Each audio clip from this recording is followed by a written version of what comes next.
भारत अखंड हो, हिंदू प्रचंड हो। बंधुओं, बांग्लादेश में इस समय जो परिस्थिति बनी है और वहां पर हमारे हिंदू भाई बहनों के साथ, हमारे बाल बच्चों के साथ जिस तरह का अत्याचार अनाचार हो रहा है और उनकी जो परिस्थिति है, उनको देख करके हृदय बहुत दुखी है। वेदना निरंतर बढ़ती ही चली जा रही है। चिंता चित्त को आच्छादित कर रही है। ऐसे समय में हम सबको क्या करना चाहिए, कर्तव्य क्या है, इसी का विचार मन में आता है।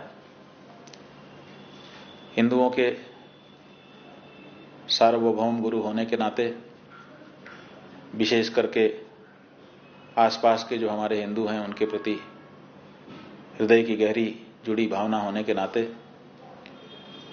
हमने ये चाहा है कि हमारे देश के राष्ट्रपति महोदय, प्रधानमंत्री जी और हमारी सरकार ऐसे समय में हम हिंदुओं की रक्षा के लिए आगे आए। इसीलिए जैसे ही ये घटना वहां पर हुई थी, तख्तापलट हुआ था, उसी दिन हमने एक वक्तव्य वहां की सेना के नाम जारी किया था कि आपका ये दायित्व है, आपने निवर्तमान सत्ता से अपने हाथ में सत्ता ली है, आप आगे चल करके जो भी करेंगे, लेकिन इस समय सबसे जरूरी कार्य है कि आप इस बारे में ध्यान रखें कि बांग्लादेश में जो हमारे हिंदू भाई रह रहे हैं, बहनें रह रही हैं, परिवार रह रहे हैं, उनको किसी प्रकार की चोट चपेट न लगे, आंच ना आए। हालांकि वहां की जो सेना सरकार थी वो इसमें पूरी तरह से सफल नहीं रही और हम हिंदुओं पर बड़े अत्याचार हुए और अभी भी हो रहे हैं। इसीलिए हमने आज भारत की महामहिम राष्ट्रपति श्रीमती द्रौपदी मुर्मू जी के लिए एक पत्र भेजा है। उस पत्र को आप सबके सामने भी हम रखना चाहते हैं। पढ़ करके हम उसको सुना रहे हैं और फिर इस पर आप सबका भी सहयोग हम चाहेंगे। महामहिम राष्ट्रपति जी को जो पत्र हमने लिखा है उसका प्रारूप यह है। महोदय, आप और राष्ट्र का सर्वविध उत्कर्ष हो। इस शुभाशंसा के साथ संपूर्ण विश्व के हिंदुओं के गुरु होने के नाते मैं आपका ध्यान इस भयावह तथ्य की ओर आकर्षित करना चाहता हूं कि पड़ोसी राष्ट्र बांग्लादेश में 5 अगस्त 2024 ईस्वी के दिन हुए सत्ता परिवर्तन के पश्चात से उक्त देश में उसके मूल निवासी अल्पसंख्यक हिंदू धर्मावलंबी निरपराध स्त्री पुरुष एवं अबोध बालकों की नृशंस हत्या की जा रही है। हिंदू महिलाओं के साथ बलात्कार किया जा रहा है।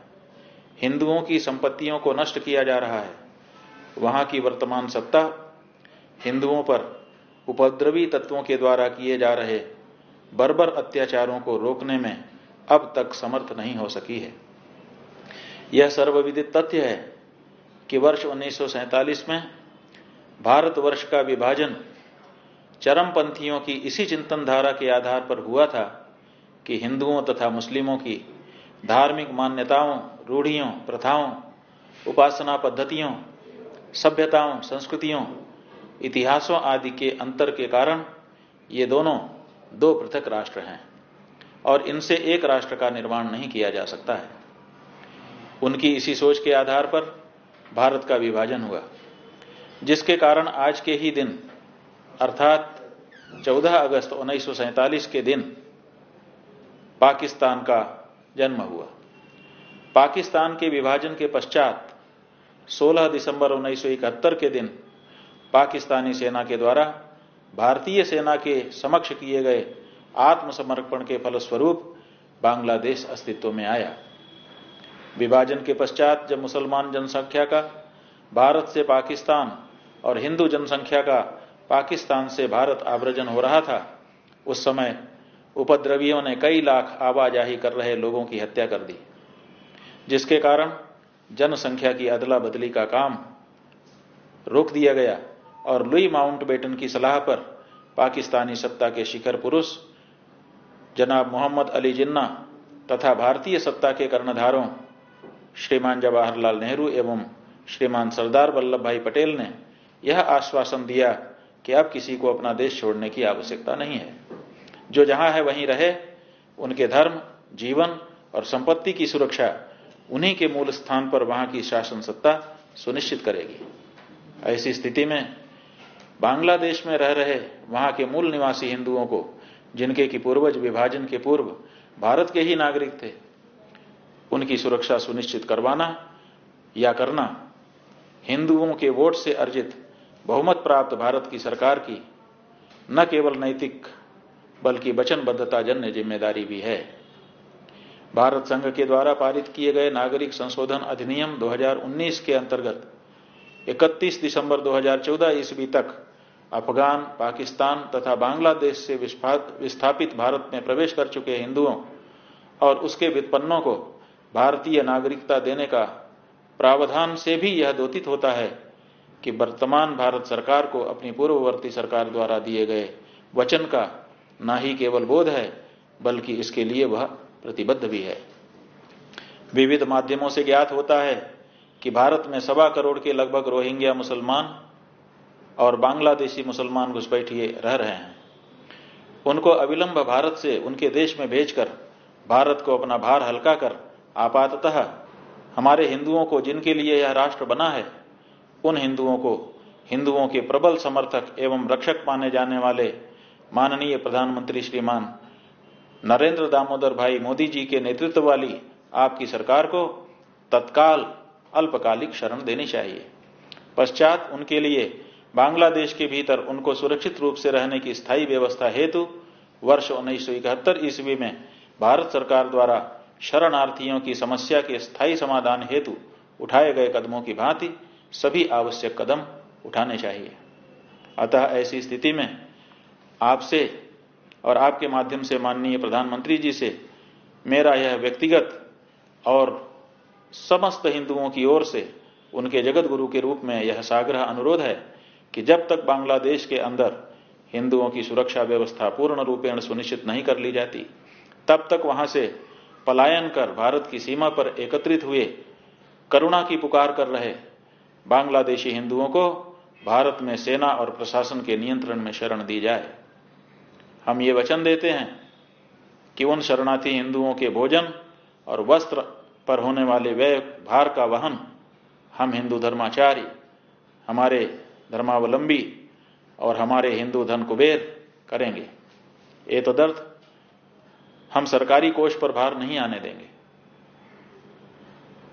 हमारी केवल यही आपसे पुकार है कि हमारे हिंदुओं की रक्षा करें। आपका और राष्ट्र का कल्याण हो। सनातन धर्मावलंबी हिंदू और उनके सभी व्युत्पन्नों का हितैषी अभिमुक्तेश्वरानंद सरस्वती। हमारी ओर से ये पत्र हमने महामहिम राष्ट्रपति जी को भेजा है। जैसा आपने सुना, हमने पत्र में ये जिम्मेदारी लेने के लिए भी वचन दिया है कि अगर आप हिंदू शरणार्थियों को बांग्लादेश से जो आना चाहते हैं भारत में आने देंगे, तो अगर उनके भोजन वस्त्रादि के लिए आर्थिक व्यय भार के कारण ऐसा नहीं कर रहे हैं तो उसके लिए भी मत हिचकिए। उसके लिए हिंदू समाज, हम सब लोग खड़े हो जाएंगे और पूरा करेंगे। हम केवल इतना ही इस पत्र के माध्यम से कहना चाहते हैं कि अगर भारत की भूमि से यह संदेश विश्व में रहने वाले किसी भी कोने के हिंदू को नहीं गया कि हमारी भूमि भारत है, अगर कभी हमको कहीं समस्या हुई तो कम से कम भारत में तो हम जाएंगे तो वहां पर दरवाजा हमको खुला मिलेगा। अगर ये संदेश हम अपने हिंदुओं को नहीं दे सके तो ये बहुत अच्छा नहीं होगा। इसलिए प्रत्येक हिंदू को इस बात का भरोसा होना चाहिए कि संकट में अगर हम पड़ेंगे, भले हम बाकी दिन कहीं रहें, लेकिन कभी संकट होगा तो भारत हम जाएंगे। वो हमारी भूमि है और वहां हमको आश्रय जरूर मिलेगा। इतना विश्वास तो कम से कम विश्व में रहने वाले प्रत्येक हिंदू को भारत की सरकार को देना ही चाहिए। इसलिए तत्काल इस पर कदम उठाए जाने की आवश्यकता है। हम चाहेंगे कि इस पर तत्काल कोई न कोई निर्णय भारत की सरकार ले और उससे हमको अवगत कराए। नारायण।